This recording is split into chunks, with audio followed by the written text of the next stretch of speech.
बच्चों कैसे हो? सब मजे में।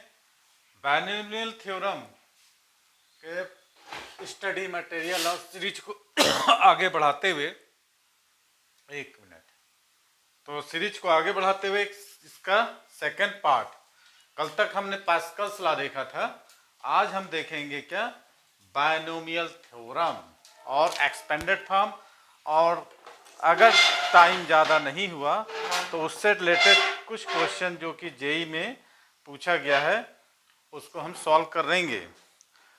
हाँ सर, अभी तक तो आसान लग रहा, अभी आगे तो देखो, पिक्चर अभी पूरी बची हुई है।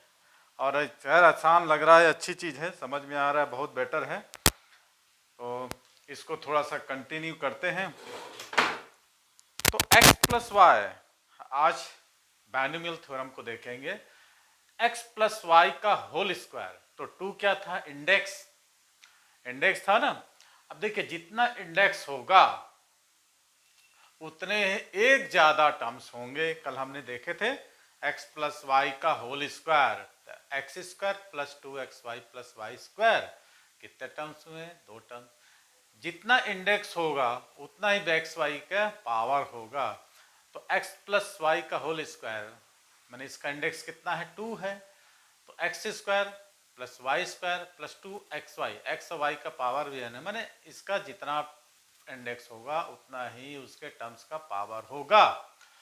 अब देखिए, x plus Y characteristic of the expansion of x plus Y का होल स्क्वायर हमने देखा था कि इस एक्सपेंशन में टोटल नंबर ऑफ टर्म्स कितना? n प्लस वन है ना, माने उसके जो एक्सपोनेंट से एक अधिक है ना, वही हम चर्चा कर रहे थे।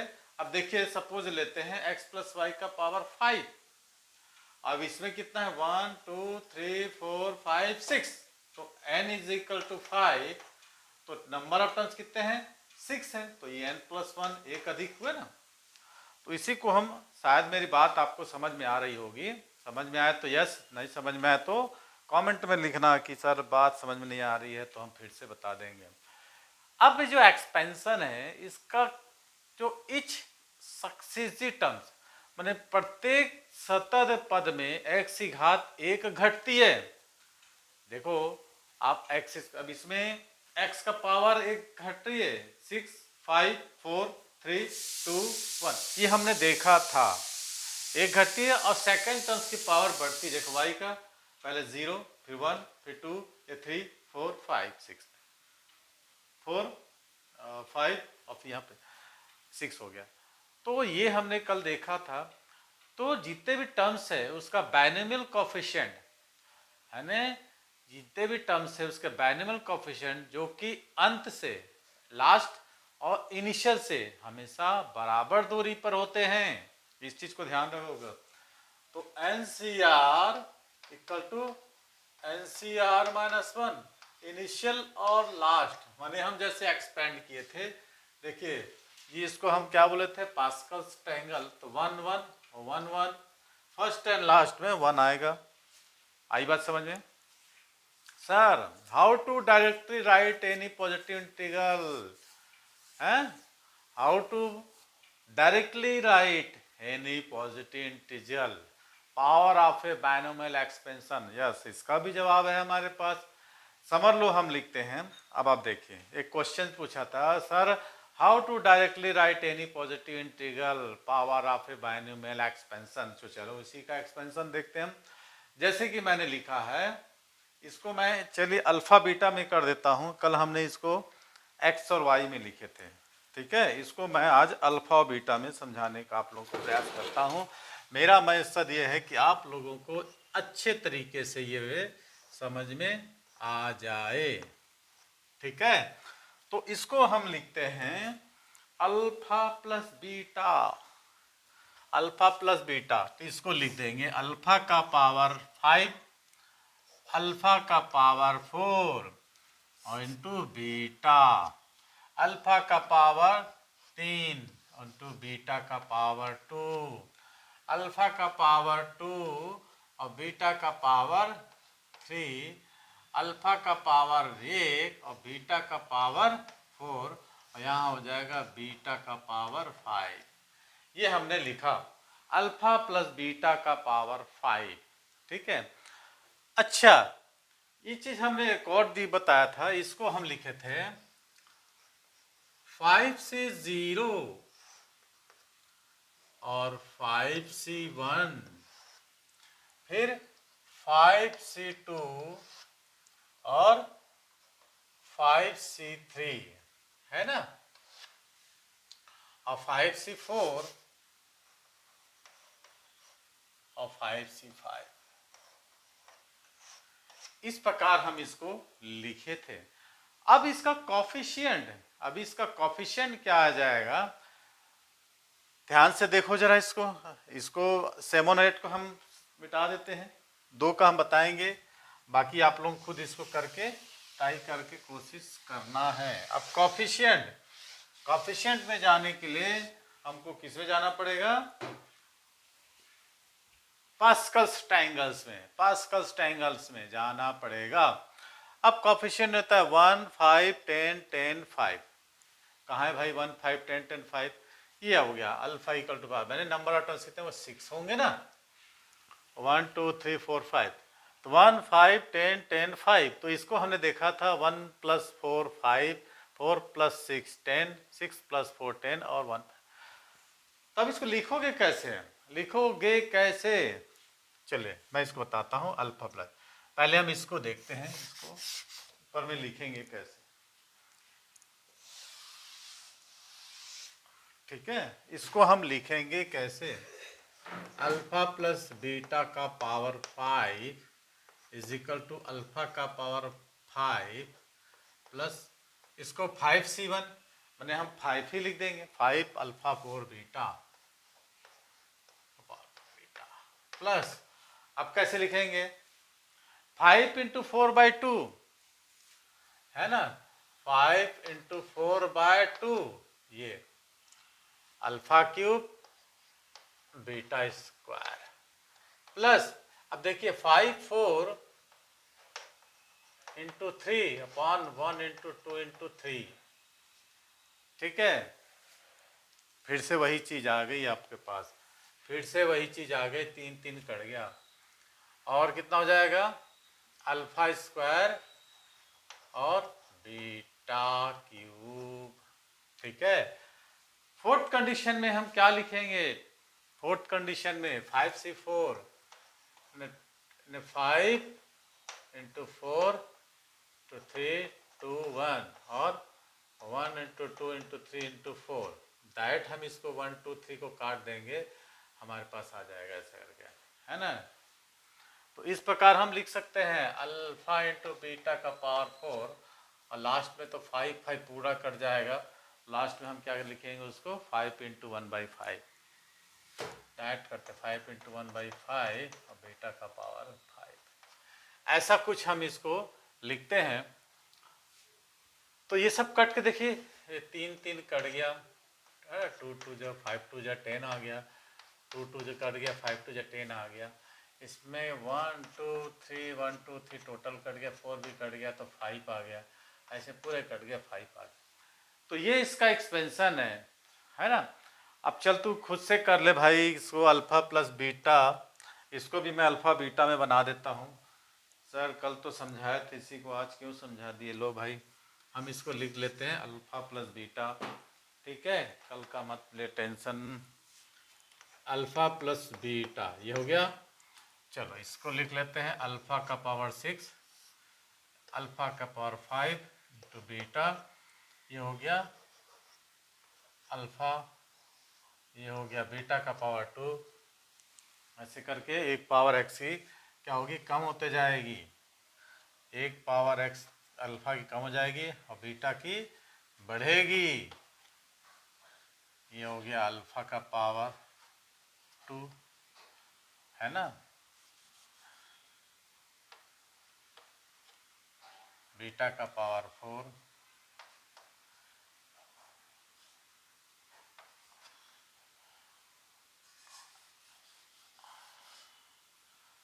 अल्फा का पावर बीटा का पावर 5 प्लस बीटा का पावर 6, ऐसा कुछ हमको मिल गया ये। तो सीधी सी बात है, सीधी सी बात है। हम इसको क्या लिखेंगे, 6C0 यहाँ पर लिखेंगे 6C1 6C2 और 6C3 6C4 और 6C5 और 6C6। जब इसको हम सॉल्व करेंगे तो इसकी वैल्यू तो 1 होती है, इसकी वैल्यू कितना हो जाएगा, 1 ही होगी, है ना। 6 इंटू 1 है, इसका हो जाएगा 6 इंटू 5 1 इंटू 2, ऐसा लिखेंगे। 6 इंटू 5 इंटू 4 1 इंटू 2 इंटू 3, ऐसा कुछ। 6 इंटू 5 इंटू 4 और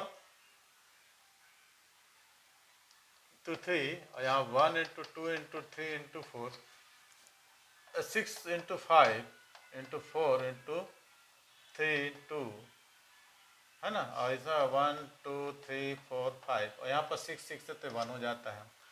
तो इस प्रकार इसको हम लिख लेते हैं।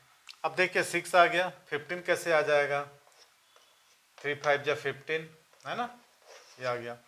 ये 20, तो इसमें क्या कट जाएगा, देखो भाई, 2 2 जा 4 3 2 जा 6 5 2 जा 10 2 जा 20 आ गया। ऐसे तेरे को सॉल्व करना है भाई। 4 3 कट गया, 4 3 कट गया, 2 3 जा 3 5 जा 15 आ गया।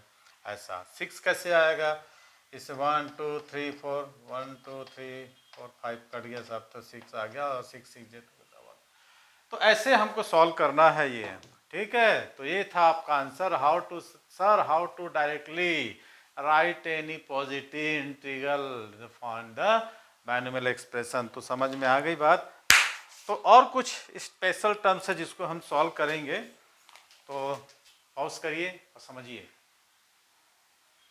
तो चलिए अगला topic, binomial theorem for integral in x. Binomial theorem, है ना, for a integral in x. मान लो n कोई नेचुरल नंबर हो, हमने देखा था व्हेन या if n is a natural number and x and a any integers, तो हमने कल देखा था, आपको बताया भी था, expansion of x plus a का पावर n। n क्या है, what is an, index. Index बोले थे ना, जिसको हम पावर बोले थे उसको। जब इसका एक्सपेंड करेंगे तो क्या होगा, NC0 x। अब देखो यहां पर x का पावर क्या होगा, घटते जाएगा, n, और a का पावर 0 भी लिख सकते हैं, प्लस NC1 x n-1 और a, ऐसा होगा ना, प्लस NC2 x का पावर देखो अब क्या होगा, n-3 a का square, plus NC3 x n-4 a cube, and so on etcetera. हम इसको लिख सकते हैं, क्या लिखेंगे लास्ट में, dash dash dash, NCR x n-r a r, है ना। देखिए लास्ट ये डिपेंड करेगा कि पॉजिटिव है कि निगेटिव है, NCN an, ठीक है। ये हमारा क्या हो गया, एक्सपेंडर, जहां पर हमने बार बार कहा था आप लोग को, NC0 इज व्हाट, NC0 और sorry 1C0, 1C0 and 1C1 is equal to 1। ये यहां तक हमने देखा था। अब इसको हम प्रूफ करें, लेट्स प्रूफ इट। अगर मान लो हम इसमें we shall prove the theorem by induction, mathematic induction और बायनोमियल थ्योरम दोनों कंबाइंड फॉर्म में है। यदि हम इसमें n की जगह हम 1 पुट कर देते हैं, putting n is equal to 1, तो क्या आ जाता है, x प्लस a का पावर 1, जहां जहां n है वहां हम क्या करेंगे, 1 रख देंगे, तो हमको क्या मिलेगा, 1C0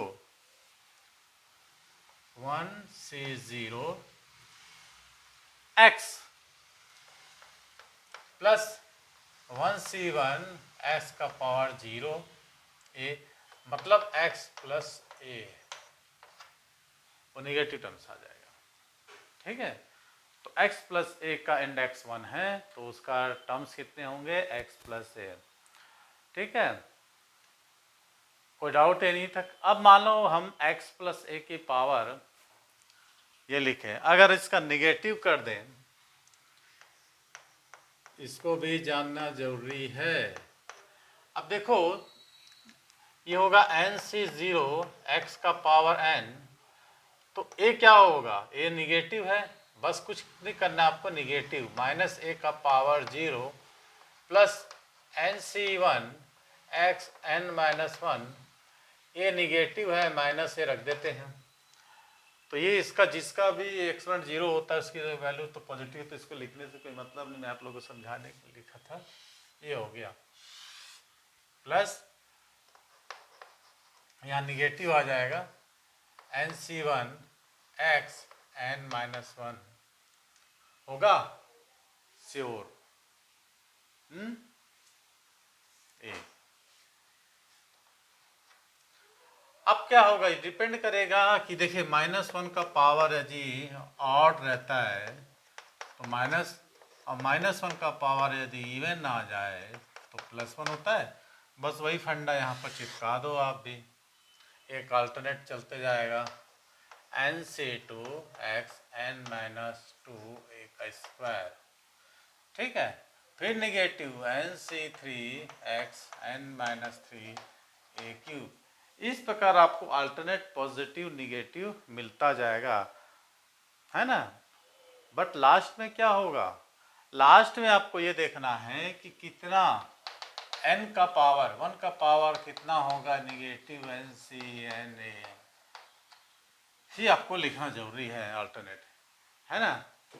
यदि दोनों को हम ऐड कर देते हैं, यदि हम ये दोनों को ऐड कर देते हैं, देखिए इससे रिलेटेड भी क्वेश्चन जेई में पूछा गया, आप एनसीईआरटी में एग्जाम्पल्स में आप लोग सॉल्व करके देखना। तो यदि मैं दोनों को ऐड कर देता हूँ x प्लस ए का power n plus x minus A का पावर n, तो आपको एक नई चीज़ मिलेगी। नई चीज़ क्या मिलेगी, जो भी ऑड है, जो पॉजिटिव निगेटिव आपको कट जाएंगे, आपको 2 टाइम्स मिल जाएगा क्या, NC0। देखिए ये बचेगा, ये बचेगा, आपको ये कैंसल तो 2 को हम कॉमन निकाल दिए हैं, प्लस क्या बचेगा NC2 x n minus 2 a square. इस प्रकार आपको क्या मिलेगा, आंसर मिलता जाएगा। तो मैं इसको डैश डैश डैश, अच्छा बढ़िया समझ में आया, करेक्ट हुआ जी। यदि हम क्या करें, दोनों को सब्ट्रैक्ट करते हैं तो क्या होगा, जस्ट इसका उल्टा हो जाएगा, 2 टाइम्स मिलेगा, लेकिन यहाँ पर NC1, देखिए ये इसको सब्ट्रैक्ट करेंगे, ये करंट हो जाएगा, ये पॉजिटिव हो जाएगा, तो NC1 x n minus 1 a, ठीक है, ये दोनों पॉजिटिव कर देंगे, प्लस NC3 ऑड के टर्म में मिलेगा। क्या मेरी बात समझ में आ रही है आप लोगों को, एंड सो ऑन। ये कुछ प्रकार के एक्सपेंशन हैं जो कि हमको काम आएंगे। अच्छा एक चीज़ है, अभी आगे हमको बहुत सारे डिविजिबल बाय करना है, बड़े बड़े नंबर का को कुछ भी नंबर दे सकता है कि 99 का पावर इतना, इसको डिविजिबल बाय 8 ऐसा वगैरह कर देगा। तब हम अब हमको क्या करना पड़ेगा, वहाँ पर मान लो हमको दिया है 99 का पावर कुछ भी दे रखा है, इसको डिविजिबल बाय 13 जो भी करना है, तो 99 को हम कैसे करेंगे, 100 माइनस 1 भी कर सकते हैं। तो मेरा कहने का मतलब है कि सेकंड टर्म को हमेशा आप 1 लाने की कोशिश करना, ताकि इसका काम आपको और आसान हो जाए। एक एक्सपेंशन अपन देखते हैं, जैसे कि मैंने ले लिया x प्लस 1 का पावर n, x प्लस 1 एक ही जगह मैंने n1 ले लिया, एक ही जगह मैंने n ले लिया, तो अब आपका आसान बहुत हो जाएगा। क्या होगा, NC0 x का पावर n। देखिए सेकंड टर्म्स को 1 लेना बहुत आसान हो जाएगा आपको, देखिए है ना। Second terms, first term x का पावर n का second term 1 plus NC1 x n minus one, है ना। सेकंड टर्म कितना है आपको लिखने की कोई ज़रूरत नहीं है, क्योंकि वन का मैं जितना भी पावर लिखूंगा उसकी वैल्यू क्या होगी, वन ही आनी है। ठीक है, इस प्रकार nc2 x n minus to, इस प्रकार सेकंड टर्म्स आपका क्या हो जाएगा, हमेशा खत्म हो जाएगा। तो इसी को आपको लेके चलना है। लास्ट में कहाँ तक जाएगा सर, यस सर, ncn। ठीक है, यदि मैं x माइनस वन का पावर n लिख देता हूँ तब क्या होगा सर, कुछ नहीं होगा, वही पॉजिटिव निगेटिव का चलता जाएगा, क्योंकि माइनस वन का पावर यदि निगेटिव ऑड होता है तो निगेटिव होगी। तो ऐसा आपको चलता जाएगा अल्टरनेट टर्म में, जो हमने इसको लिखा था ना, एन सी ज़ीरो एक्स का power n minus N C one X का power n minus one plus N C two X n minus two, है ना, फिर माइनस आता चल जाएगा। अब दोनों को जोड़ने से, सब्ट्रैक्शन करने से वही आएगा। कहने का मतलब है ये x प्लस ए है, यदि इसको हम समेशन फॉर्म में लिखते हैं तब क्या आ जाएगा हमको, है ना। ये आपको बार बार यूज़ करना पड़ेगा। क्या होगा, r की वैल्यू 0 से n, 0 से n, और ये आ जाएगा N C R X N minus R A R. ये आपको, इसको हम बाइनोमियल कोफिशिएंट करते हैं। ठीक है, NC1 NC0 NC1 NC2 and NC3, ये क्या होता है, बाइनोमियल कोफिशिएंट होता है। ठीक है, आई होप आप लोगों को आज की लेक्चर मेरी समझ में आई हो गई होगी। कहने को तो बहुत सारी चीज़ें हैं इसमें, जब हम जैसे जैसे क्वेश्चन सॉल्व करते जाएंगे आप लोगों को उससे रिलेटेड फार्मूला बताते जाएंगे। अभी मिडिल टर्म का फार्मूला आ जाएगा, जीवन ऑड का आ जाएगा, उसके बाद डिविजिबल का फार्मूला, बहुत सारे फार्मूले हैं। पिक्चर अभी बाकी है, अभी शुरुआत हुआ है। तो आप लोग इसको बाइनोमियल थ्योरम का अच्छे से ध्यान देंगे। इससे रिलेटेड कल जो है मैं क्वेश्चन जेई के और एनसीईआरटी के और रिलेटेड जो भी क्वेश्चन है उसको सॉल्व कराएंगे। तो पिछली सीरीज में मैंने इंट्रोडक्शन दिया है जो पास्कल्स था, पास्कल्स ट्रायंगल, पास्कल्स लॉ के बाद, उसके बाद आज हमने बाइनोमियल थ्योरम का एक्सपेंशन देखा। अब कल हम इससे रिलेटेड एक्सपेंशन वगैरह देखेंगे कुछ स्पेशल सीरीज का। तो वीडियो को पसंद करना है, लाइक करना है, और पूरी सीरीज को आप देखते रहिए, तभी आपको समझ में आएगा। ठीक है, थैंक्स फॉर वाचिंग। और आपके पास जो भी नए बच्चे हैं जो आप जुड़ रहे हैं, पहली बार मेरे वीडियो को देख रहे हैं, तो उसको सब्सक्राइब कर लो, ताकि ऐसे ही नोटिफिकेशन जरिए आपको वीडियो मिलते रहेगी और आप उसको ध्यान से समझते रहोगे। Okay, thanks for watching. आज के इतना ही, मिलते हैं कल की वीडियो में।